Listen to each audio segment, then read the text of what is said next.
दुलाराय बर' फरायसा आफाद आरो लोगोसेनो जोंहा उदालगुरि जिल्ला,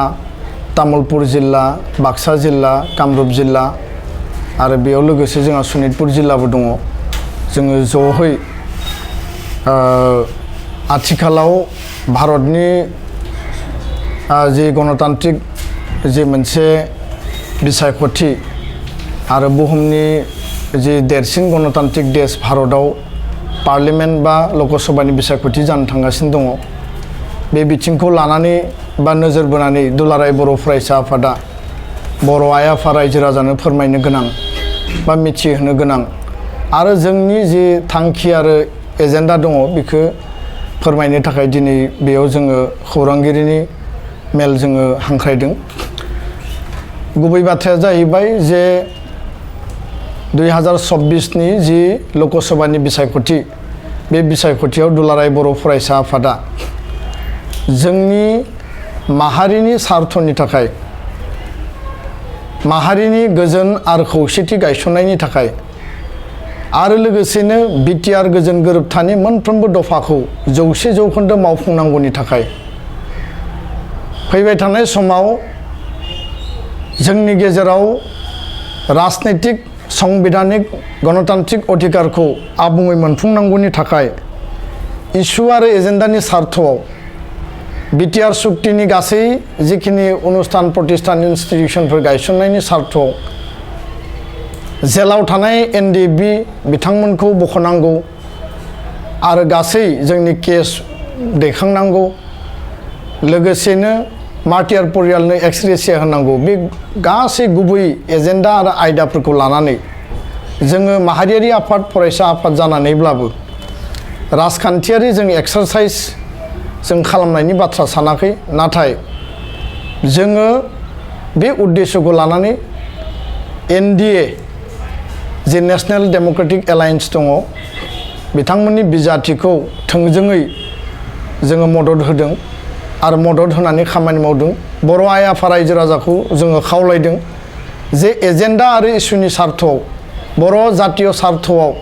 बयबो जाहाथे एनडिएनो भट होनानै जोंनि जि ग्रेटार इन्टारेस्ट दङ, गिदिर जोंनि जि थांखि दङ बेखौ जाफुंसारनायाव बार्गेनिं खालामनायाव गिभ एन्ड टेक पलिसिनि आधाराव बेखौ मोनफुंनांगौनि थाखाय मदद होनांगौ होननानै जोङो अलरेडि आपिल खालामगासिनो दङ। आरो थांनाय 19 एप्रिल 2024 जालांनाय मोनबा जि लकसभा सनितपुर, लखिमपुर, डिब्रुगड़, जरहाट आरो काजिरङा बेयाव जोङो इसु आरो एजेन्डानि सार्थआव जोङो रायजो राजाफोरखौ आपिल खालामदोंमोन। गासै बर' आइ आफा रायजो राजाया 100% एबसुआ खावलायनाय बायदियै एनडिएफबि, एबसु आरो इउबिपिअनि जि मोनसे बर' गोजोन गोरोबथा बड' पिस एकर्ड 2020-27 जानुवारिनि जि बिटिआर एग्रिमेन्ट बे आधाराव आन्दलनकारि दल संगठननि आपिल आरो सुक्तिखौ खालामखांनायनि उनाव सुक्तिनि मोनफ्रोमबो दफाखौ मावफुंनायनि तागिदायाव बयबो बेखौ रेसपन्ड होदों आरो बेबायदिनो मदद होदों। दा बे बाराव सनितपुर आरो बिश्वनाथ जिल्लानि रायजो राजाफ्रा सनितपुर लकसभा समस्तियाव बिटिआरआव 41 खान गामि सोसनबाय आरो गामि सोसनबावनांगौ, जौगानायनि हाबाफारि मावनांगौ। फरेस्ट राइट एक्ट जि फरेस्ट एन्टाइटेलमेन्ट हा पाट्टा गासै 11,000नि बारा 2020 एकर्डनि उनाव होनाय जाबाय। आरोबाव प्राय 30,000 बेयाव हा मोनबावनांगौ दङ। बे खामानिखौ मावफुंनांगौनि सार्थआव बिथांमोना कुनु खोथा सानाबासिनो एबसुआ खावलायनाय बायदि आरो एबसु, एनडिएफबि, इउबिपिअआ खालामनाय बे सुक्तिनि आधाराव बिथांमोना मदद होदों। लखिमपुरनि धेमाजिनि रायजो राजाया लखिमपुर समस्तियाव, सराइदेवनि रायजो राजाया जरहाट समस्तियाव, डिब्रुगड़नि रायजो राजाया डिब्रुगड़ समस्तियाव, काजिरङानि रायजो राजाया गलाघाटनि रायजो राजाया काजिरङा समस्तियाव एनडिएनि बिजाथिनो भट होदों। टार्गेटआ मोनसेल', बिटिआर सान्ति सुक्तिनि आधाराव बर' कसारि वेलफेयार अट'नमास काउन्सिल जायखौ बड'फाया नीलाचल मुं होदोंमोन, बे काउन्सिलखौ आबुं पूर्ण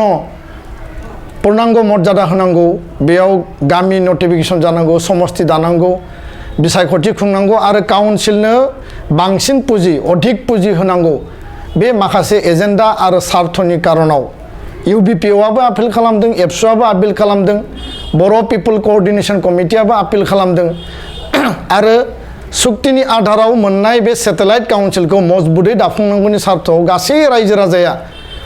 भारत सरकार आसाम सरकारा जि कमिटमेन्ट होदों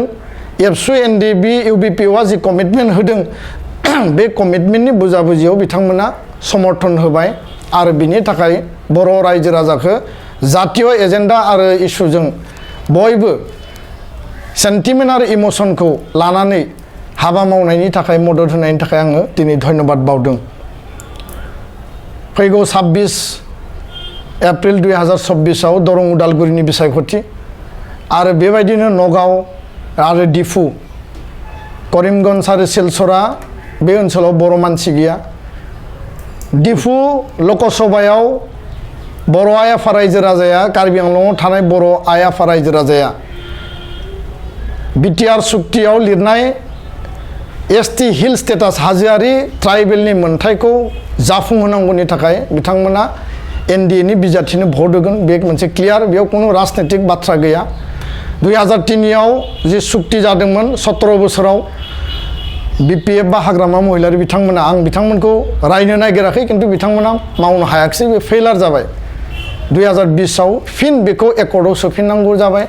आरो दिनै बिनि जि इमप्लिमेन्टेशननि प्रसेसा ट्राइबेल एफेयार्स डिपार्टमेन्टआव एसटि हिलनि एजेन्डाया पेन्डिं जानानै दङ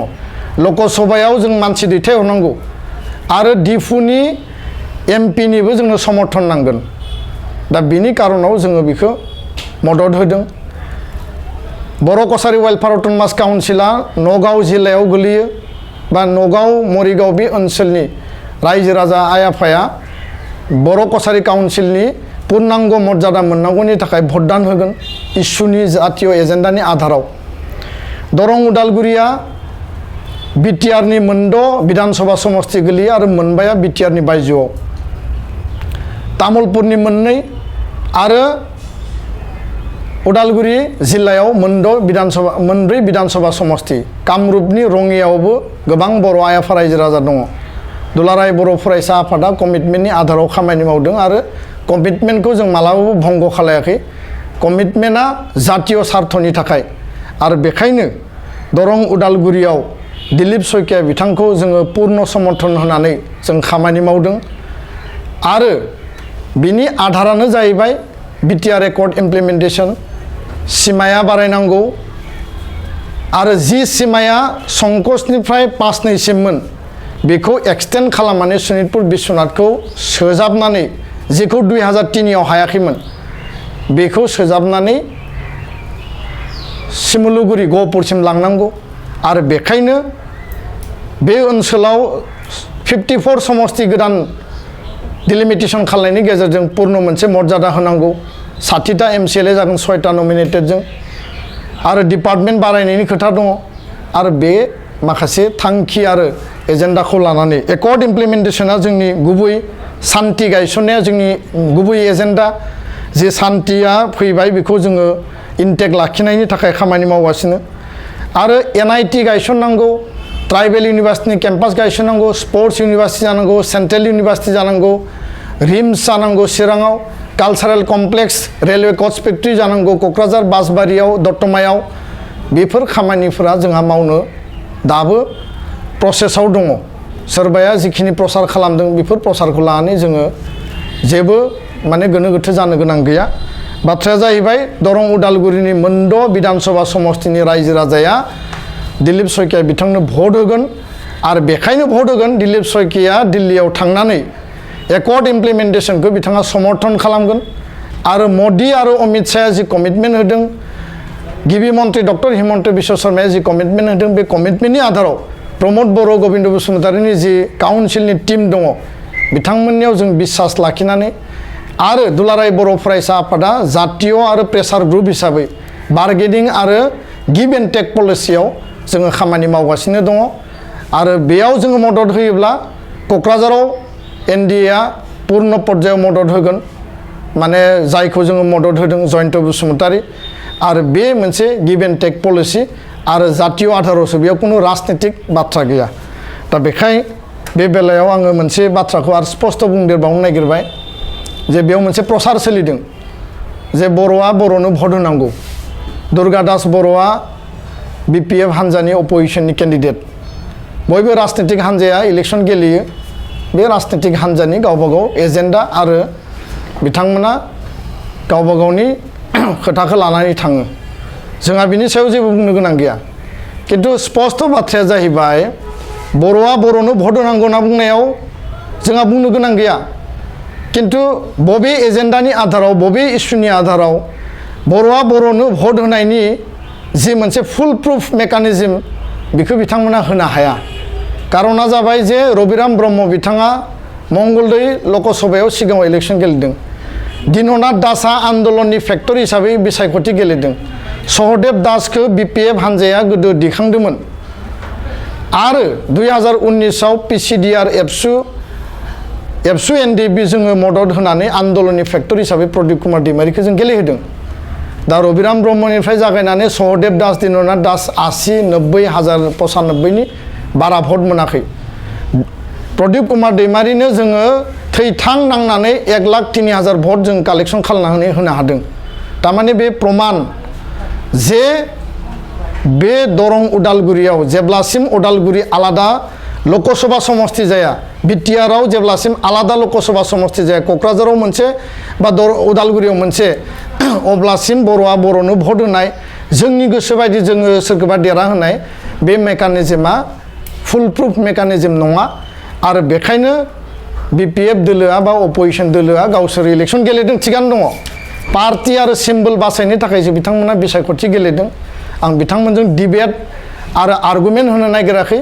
किन्तु बर'आ बर'नो भट होनांगौ होनना बुंनाया बे मोनसे फेल्ड फर्मुला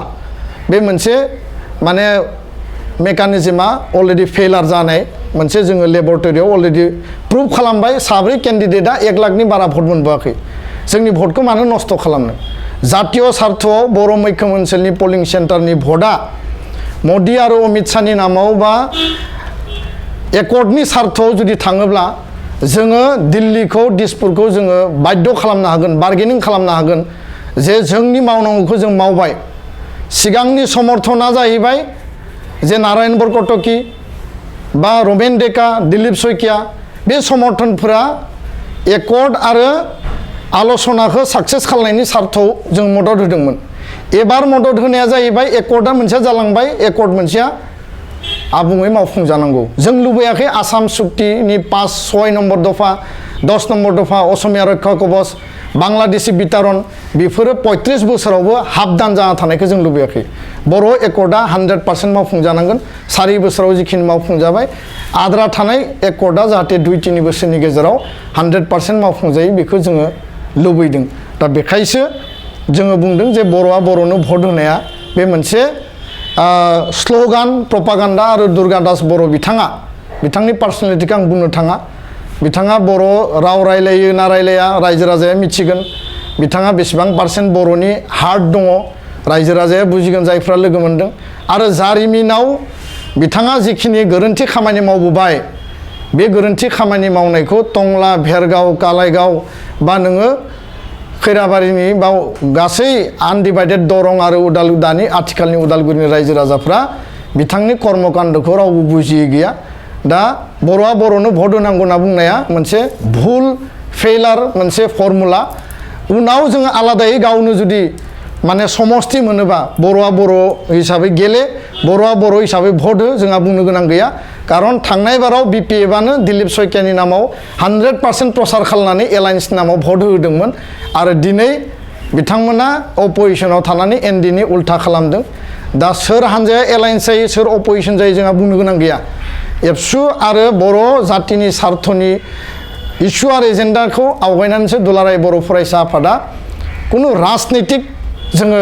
उद्देश्य लायाबासिनो जातीय इस्यु एजेन्डा एकर्ड इमप्लिमेन्टेसन सान्तिनि सार्थआव जों आपिल खालामबाय गोजोन्थों